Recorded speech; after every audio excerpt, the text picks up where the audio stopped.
Welcome back. Now, ever since it was first set up, the Sonia Gandhi-led National Advisory Council has been called everything from a super cabinet to a think tank to a parallel government and much more. And while the NAC may have been key in pushing social sector schemes in UPA 1, in UPA 2, it's not had the same success. Now, after a recent reshuffle where 3 prominent members were dropped, one of the NAC's key members has told NDTV they feel that the government perceives them as radicals and jholawallas who stand in the way of growth.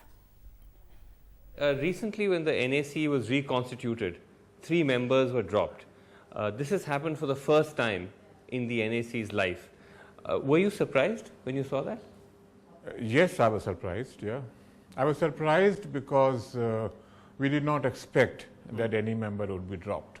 Yeah. And if you take somebody like Harsh Mandar, was he doing good work? Was he active? He was very active. He was a member of almost all the working groups. He was convener of many groups, and he was also working very hard on giving shape to these programs. So he was constantly coming up with ideas, etc., which were... Yes, that's true.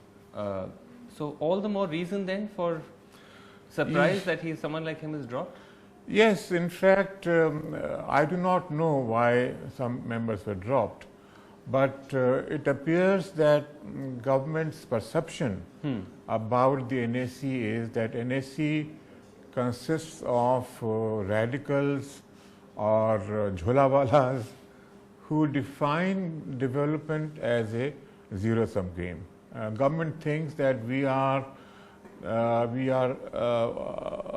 hurting the growth process. We are not helping in the growth process by suggesting either subsidy-oriented schemes or by suggesting ideas which are going to hit the rich or those who are trying to urbanize India and so on. So this government's perception. That perception is still a problem. This perception is a problem.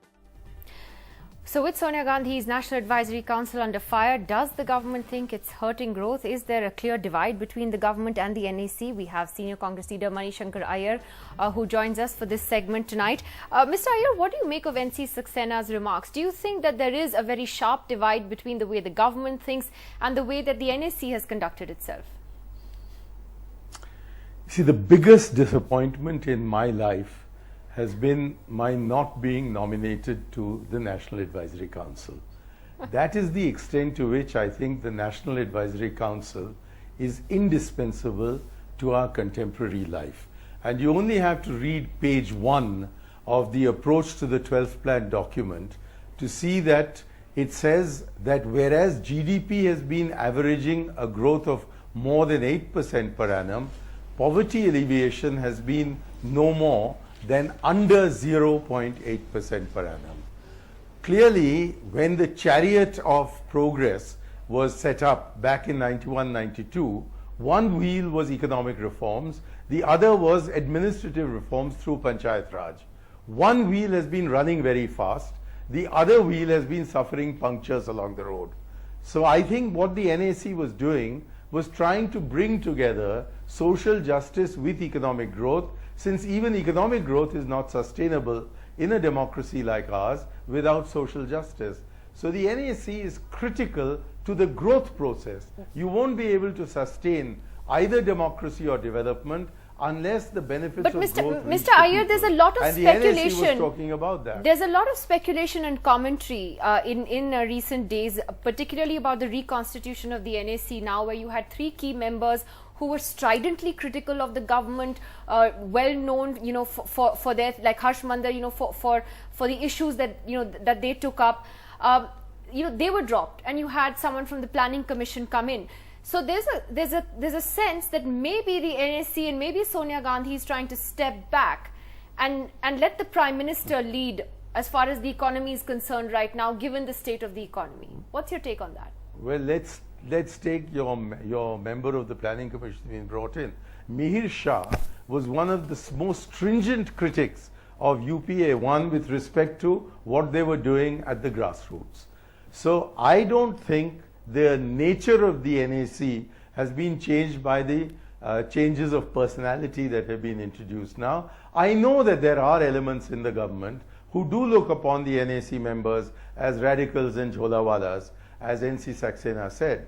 But at the same time, there are many in the NEC who I think look upon members of the government as being puppets of Nariman Point and Dalal Street. But these are at the extreme. The point is that the NAC is necessary for the Congress government, the UPA government, to give a good performance. And many of the most renowned initiatives taken by the government had their origin in the NAC, the Mahatma Gandhi National Rural Employment Guarantee Program being perhaps the outstanding example, and shortly the Food Security Bill. So I believe that for the UPA led by the Congress to survive and come back to power, we need a government of economic reforms as much as we need an NAC which deals with grassroots issues. Nirmala. India's #1 news app just got even better. Download NDTV's new app. Fully optimized for retina display. Full screen view. Faster response time. And Sudoku. NDTV's new iPad app. Download now.